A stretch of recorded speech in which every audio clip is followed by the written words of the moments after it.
ठिकाणी मोर्चा काढण्यात आलेला आहे। राहुरी तालुका मुळा धरण प्रकल्पग्रस्तांच्या वतीने कोणत्याही पक्षाचा किंवा कोणत्याही नेतेगिरीचा इथं चाटुगिरी करायला शेतकरी आलेला नाहीये। या बांडगुळांनी जे आश्वासन दिले ते आश्वासन पूर्ण केलेले नाहीये आणि आज सांगतात की तुम्ही रस्ता सोडा।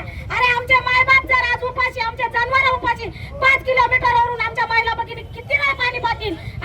आमच्या धरण उशाला आणि घरात आमच्या घशाला झालेली।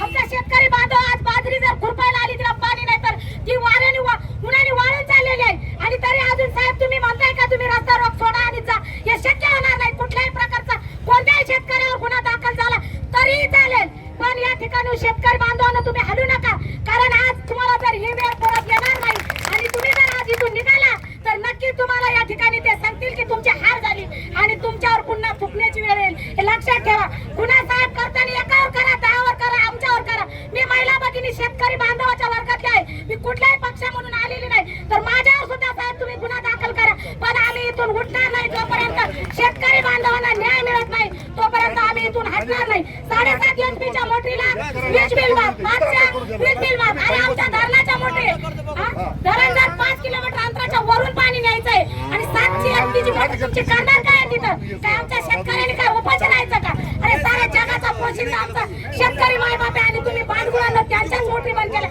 लाज वाटायला पाहिजे या शेतकऱ्याला की तुम्ही आज कोणाच्या मोटरी बंद करताय? त्यांच्या जीवावर खाता। जर एखाद्या शेतकऱ्याने तुम्हाला इथं बाजार भावात जर भाजीपाला आणला नाही तर काय खाता नाही? तुमचा पनीर खावा सुद्धा आमच्या शेतकरी बांधवाच्या घरातूनच येतोय, त्याच्यामुळे तुम्ही असं समजू नका। मी या ठिकाणी 2 घोषणा देणार आहे।